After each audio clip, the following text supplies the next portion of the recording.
seseorang yang mendapat dosa itu adalah seorang yang dewasa yang melanggar hukum-hukum Allah.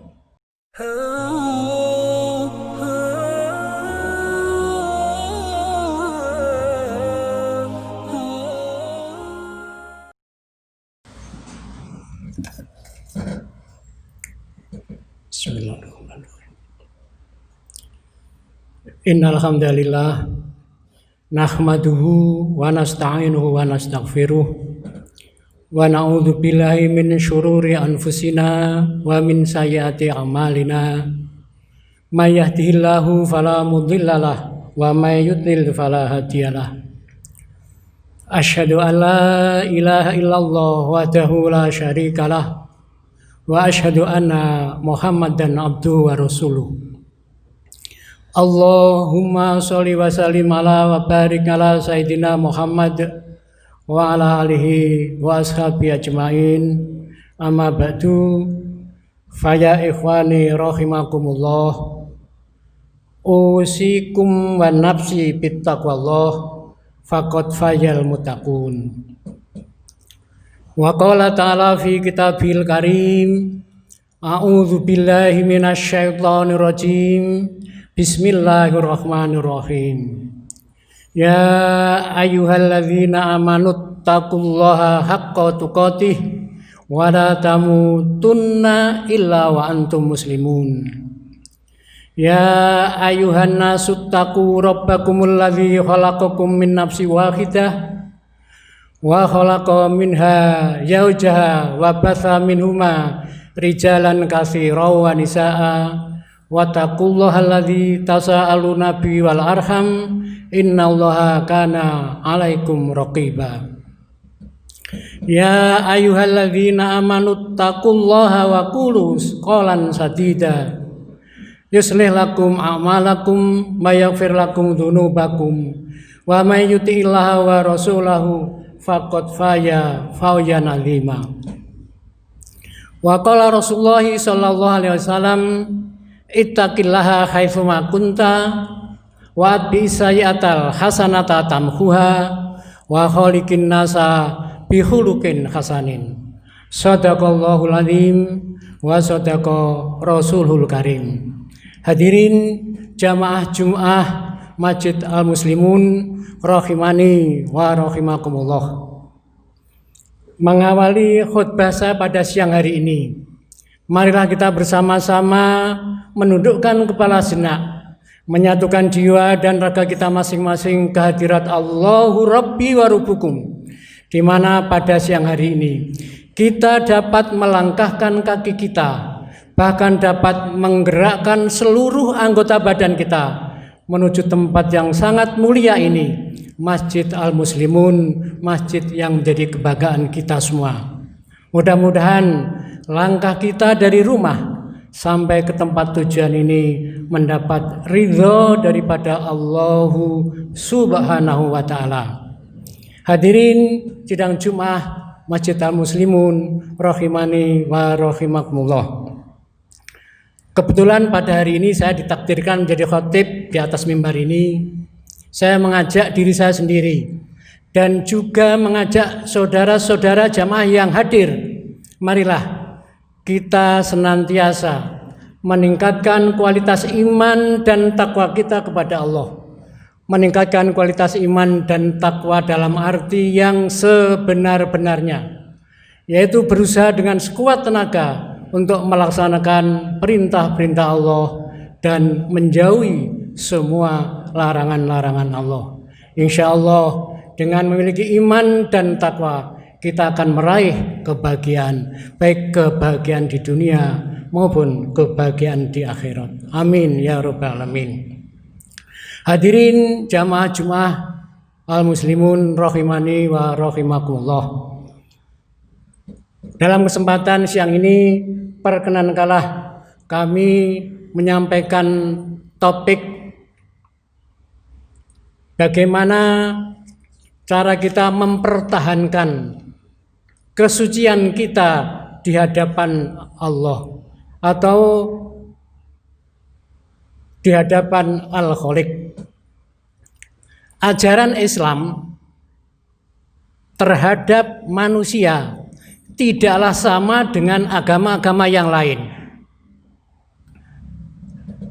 Manusia dilahirkan dalam kondisi yang suci, tidak berdosa. Sebagaimana hadis Nabi, kullu mauludin yuladu alal fitrah. Ada hadis lain, mamin mauludin illa yutratu alal fitrah fa abawahu yuhawidanihi yunasironi wa yumajisani. Ini jelas sekali saudara sekalian.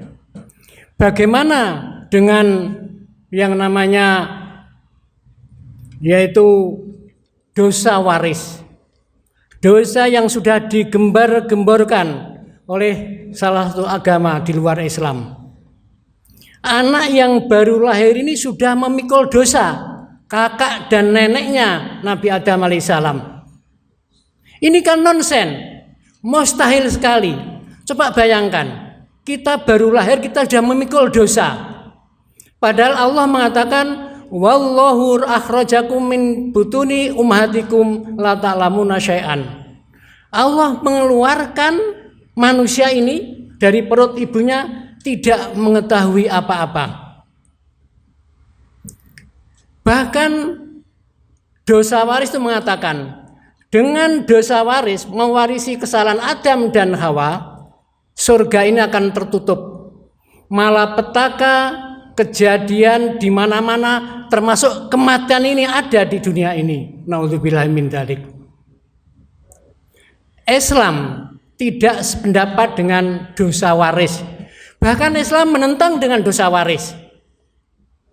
Hadirin yang berbahagia, memang nenek kita, kakek kita Adam dan Hawa pernah berdosa pada waktu di surga.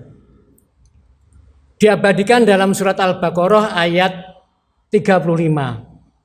Wa qulna ya adamuskun anta wa yajukal jannata wa kula minha ragadan haitsu syi'tuma wa la taqrabu hadhihi syajarata fatakuna minadh-dhalimin. Wahai Adam, berdiamlah kamu di dalam surga bersama istrimu dan makanlah apa yang kamu kehendaki. Wala taqrabu hadhihi syajarata. Janganlah sekali-kali kamu mendekati pohon yang aku larang ini. Fala takunanna minal dzalimin tadi. Ini adalah istilahnya warning dari Allah yang pertama. Kemudian disusul dengan surat At-Toha ayat 120. Fawaswasa ilahi syaitanu qala ya Adamu hal aduluka an syajaratil khuldi wal mulki la yabla wa minha fakala minha. Setan membisikkan kepada Adam, wahai Adam, maukah kamu saya tunjukkan buah yang abadi, buah yang kekal di dalamnya, dan apa itu yang tidak akan bisa binasa, kerajaan yang tidak akan binasa. Dengan dibisikkan setan ini, kakak dan nenek kita Adam dan Hawa, fa'akala minha, maka makanlah keduanya itu. Disinilah hadirin sekalian, pada saat itu Adam dan Hawa dikeluarkan dari surga. Tetapi Allah sudah memaafkan kesalahannya Adam dan Hawa. Fatalaqa Adamu mir rabbi kalimatin fataba alaih. Di dalam ayat berikutnya 37. Fatalaqa Adamu mir rabbi kalimatin fataba alaih. Innahu watawwabur rahim. Maka Adam mendapat kalimat-kalimat, beberapa kalimat dari Tuhannya, dan Tuhannya telah memaafkan. Jadi tidak benar kalau kita semua anak yang berdosa itu mewarisi dosanya Adam dan Hawa. Adam dan Hawa di dunia sebagai khalifatul ardh sudah tidak punya dosa. Jadi sudah bersih. Hadirin yang berbahagia, seseorang yang mendapat dosa itu adalah seorang yang dewasa yang melanggar hukum-hukum Allah. baik itu secara jasmani maupun rohani. Secara jasmani, manusia itu kurang lebih berumur 15 tahun dan sudah bermimpi mengeluarkan sperma. Kemudian secara rohaniah manusia itu benar-benar memiliki akal. Jadi benar-benar berakal.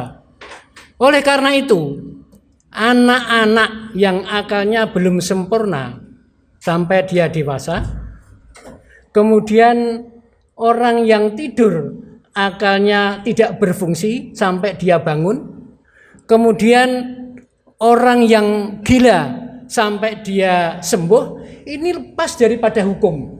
Tidak ada dosa kalau seandainya dia itu melaksanakan segala sesuatu yang diperintahkan Allah. Tidak ada dosa.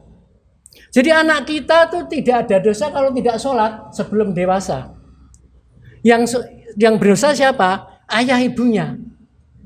Loh, mengapa ayah ibunya berdosa? Apakah ada dosa waris? Tidak. Karena ada hadis Nabi, muru auladakum bisolati ila balagho sab'an wadribuhum bainahum wadribuhum ila balaghu asron. Jadi suruhlah anak-anak kamu sekalian untuk melaksanakan sholat ketika umur 7 tahun. Dan pukullah, maksudnya berilah hukuman bila anak-anak kita berumur 10 tahun belum melakukan sholat. Ini baru berdosa. Hadirin yang berbahagia, dosa itu dalam Islam adalah melanggar larangan-larangan atau melanggar hukum-hukum Allah. Dan hukum Allah ini, orang yang berdosa ini akan menutup kesucian yang ada di diri manusia. Nah, sekarang bagaimana caranya kita kesucian yang ada dalam diri kita ini kita pertahankan. Jadi kita dilahirkan dalam kondisi suci, kemudian kita menghadap kepada Allah, kita dalam keadaan suci juga.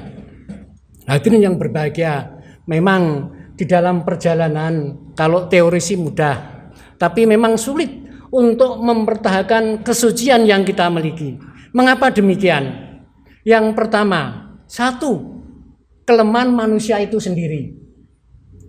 Yang kedua, nafsu yang dimiliki oleh setan. Yang ketiga, yang pertama adalah kelemahan manusia itu sendiri. Yang kedua adalah nafsu yang kita miliki. Yang ketiga, setan yang selalu menggoda manusia. Ketiga-tiganya inilah yang menjadi rintangan kita, yang menjadi penghalang kita untuk mensucikan kembali untuk menghadap Allah nanti. Nah, bagaimana caranya? Nah, yang pertama memang nafsu atau manusia itu kan memang tidak lepas dari perbuatan-perbuatan yang jelek. Wa in ta'udu nikmatallahi la tuhsuha innal insana ladzalumun kafar. Kalau kamu menghitung nikmat Allah, niscaya tidak akan mampu menghitungnya. Sesungguhnya manusia itu adalah dolim dan mengkufuri nikmat. Inilah sifat manusia. Banyak sekali. Kalau nggak salah ada 15 sifat jelek manusia. Sifat-sifat kelemahan manusia. Kalau saya menerangkan satu persatu jelas tidak akan cukup. Itu yang pertama. Jadi manusia itu selalu dolim, aniaya, berbuat yang tidak baik, memperbesar masalah kecil dibesar-besarkan, dan selalu mengkufuri nikmat. Itu yang pertama. Yang kedua, masalah nafsu. Nafsu manusia ini selalu bergejolak, ingin dan harus ingin, dan keinginannya harus bisa terlaksana. Kalau kita tidak bisa mengalahkan nafsu, kita akan dikalahkan nafsu, kita akan dikuasai nafsu, kita akan ditunggangi nafsu. Oleh karena itu di dalam surat Al-Yusuf 53, wa ma ubari'u nafsi innan nafsa la'amarotum bisu illa ma rahima rabbi. Kalau saya membiarkan nafsu saya, sesungguhnya nafsu itu adalah mengarah kejelekan. Inilah. Jadi oleh karena itu kita berusaha bagaimana kita bisa benar-benar mengunci nafsu kita. Jangan sampai kita ditunggangi oleh nafsu kita. Kemudian yang ketiga setan. Setan inilah musuh kita yang nyata. Inna syaitana aduwwum mubin. Kemudian dalam surat yang lain An-Nur ayat 21, ya ayyuhalladzina amanu la tattabi'u khutuwati syaiton wa may yattabi' khutuwati syaiton fa innahu mengajak kepada kemusyrikan dan kekafiran. Inilah setan. Jadi fil faksai wal mungkar, faksa dan mungkar. Kalau ketiga-tiganya ini kita bisa mengendalikan, insya Allah kita akan bisa mempertahankan kesucian kita di hadapan Allah. Nah, apa sih aturan-aturan yang dilaksanakan supaya kita benar-benar di hadapan Allah itu tetap suci? Saya kira sering ditampilkan, sering disampaikan oleh para jamaah, atau sering disampaikan oleh para khatib, sering disampaikan oleh para guru-guru kita, dan kita sudah hafal. Ayatnya pendek dalam surat Al-Zariyat ayat 56. Wa ma khalaqtul jinna wal insa illa liya'budun. Tidaklah aku ciptakan jin dan manusia kecuali untuk beribadah kepada Allah. Ibadah, hanya ibadah saja. Tulisannya pendek. Ibadah.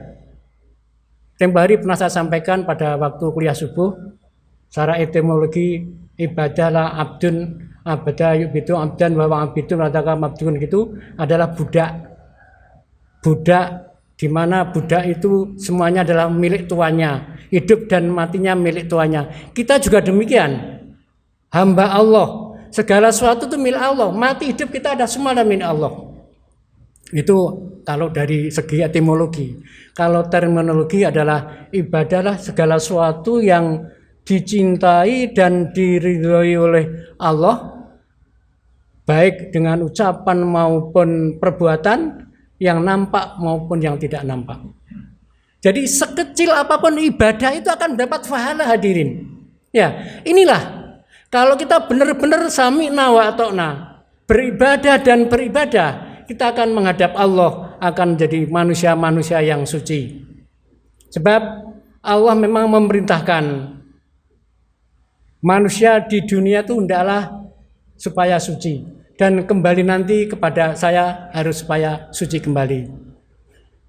Innallaha yuhibbut tawabina wa yuhibbul mutatahhirin. Al-Baqarah 222. Sesungguhnya Allah mencintai orang yang mensucikan dosa dengan tobat dan selalu mensucikan diri. Jadi marilah kita berusaha. Jadi ketiga penghalang ini. Jadi sifat kita sendiri yang tidak baik, nafsu kita sendiri, dan setan yang ada selalu menggoda kita, marilah kita perangi. Challenge for us. Inilah tantangan kita semua, insya Allah. Kalau kita mampu menanggulangi, mampu menghadapi ketiga tantangan itu, pasti kita nanti akan menghadap Allah dengan kondisi yang suci. Barakallahu li wa lakum fil Qur'anil azim wa nafa'ani wa iyyakum bima fihi minal ayati wa dzikril hakim wa taqabbal minni wa minkum tilawatahu innahu wasamil alim. Aqulu qouli hadza fastaghfiruhu innahu wal ghafurur rahim.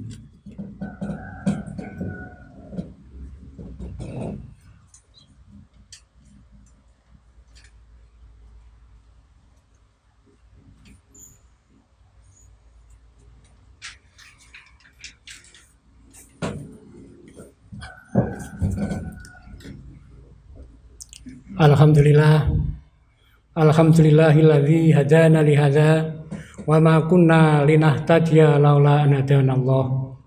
Asyhadu alla ilaha illallah wahdahu la syarikalah wa asyhadu anna Muhammadan abduhu wa rasuluh. Allahumma sholli wa sallim ala sayyidina Muhammadin wa ala alihi wa ashabihi ajmain. Amma ba'du fa ya ikhwani rahimakumullah. Usikum wa nafsi bittaqwallah. Faqad fayal mutakun. Hadirin jamaah Jum'ah Masjid Al-Muslimun rahimani wa rahimakumullah. Tanda-tanda virus corona untuk hilang dari permukaan dunia ini kelihatannya belum ada sama sekali. Bahkan semakin hari kalau bapak-bapak sekarang mengupdate di HP kita masing-masing, Indonesia sudah kurang lebih hampir 119.000. Jadi memang virus corona adalah ganas sekali. Ganas dan ganas sekali. Virus corona bisa mengena kepada siapa saja. Bapak, ibu, anak-anak, dewasa, termasuk orang muslim dan non-muslim. Semua bisa terkena. Oleh karena itu tetap hati-hati. Jadi kita di mana saja dan kapan saja, sesuai dengan apa yang disampaikan oleh protokol tadi, yaitu kita harus selalu mengikuti protokol kesehatan. Kita harus istilahnya jaga jarak, jaga sentuhan, cuci tangan, dan pakai masker. Insya Allah kalau ketiga-tiga kita lakukan, jangan lupa kita berdoa setiap pagi dan sore. Bismillahirrahmanirrahim, la yadurru ma'asmi syai'un fil ardi wala fis sama wa fasamil alim. Jangan lupa berdoa setiap pagi dan sore, insya Allah. Dan yang terakhir, kita tetap bertakwa kepada Allah dalam arti bertaubat. Karena apa? Virus yang terjadi ini, malapetaka, semua yang terjadi di dunia, khususnya di Indonesia ini, bukan karena apa? Bukan karena tadi yang dikatakan oleh waris tadi, Adam dan Hawa, katakan dia sebagai warisan daripada dosa tadi. Tapi karena dari kesalahan kita semua. Jadi kesalahan kita, dosa kita. Jadi wa ma asabakum bi musibatin fa bima kasabat aidikum. Semua kejadian musibah yang terjadi itu karena ulah tangan kita, dosa-dosa kita. Oleh karena itu mari kita segera bertobat. Insya Allah kita bertobat dan bertobat dari keluarga kita, teman-teman kita, semua yang hadir, semua manusia, semua orang yang ada di dunia, semua bertobat. Insya Allah waktu singkat virus corona ini pasti akan dicabut oleh Allah. Hadirin yang berbahagia, mari kita berdoa, mudah-mudahan apa yang kita harapkan ke depan Allah selalu meridhoinya. A'udzubillahi minasyaitonirrajim. Bismillahirrahmanirrahim. Innallaha wa malaikatahu yushollu 'alan nabi. Ya ayyuhalladzina amanu shollu 'alaihi wa sallimu taslima. Allahumma sholli ala Muhammad wa ala ali sayyidina Muhammad walhamdulillahi rabbil alamin. Allahumma fir lil mu'minina wal mu'minat wal muslimina wal muslimat al ahya'i minhum wal amwat innaka sami'un qaribun mujibud da'wat. Allahumma ahyina bil iman wa amitna bil iman wa syurna bil iman wa adkhilna al jannata mal iman. Allahumma sabitna mal iman wa akhrijna minad dunya mal iman wa khatim lana minal jinni mal iman. Allahumma afina min kulli bala'i dunya wa adzabil akhirah wa sarid dunya wa saril akhirah wa farallahu lana wa lahum bi rahmatika ya arhamar rahimin. Rabbana zalamna anfusana wa illam taghfir lana wa tarhamna lanakunanna minal khasirin. Rabbana wa la tahmil alaina isran kama hamaltahu alal ladzina min qablina. Rabbana wa la tuhammilna ma la taqata lana bi wa'fu anna waghfir lana warhamna anta maulana fansurna alal qaumil kafirin. Rabbana atina fid dunya hasanah wa fil akhirati hasanah wa qina adzabannar wa qina adzabannar wa qina adzabannar. Ibadallah, innallaha ya'muru bil adli wal ihsan wa ita'i dzil qurba wa yanha 'anil fahsya'i wal munkar wal baghi ya'idzukum la'allakum tadhakkarun. Fadhkurullahal 'azima yadhkurukum wa la ilaha ya'dzikum wa la dzikrullahil akbar. Wa akhiru da'wana anil hamdulillahi rabbil alamin. Wassalamualaikum warahmatullahi wabarakatuh.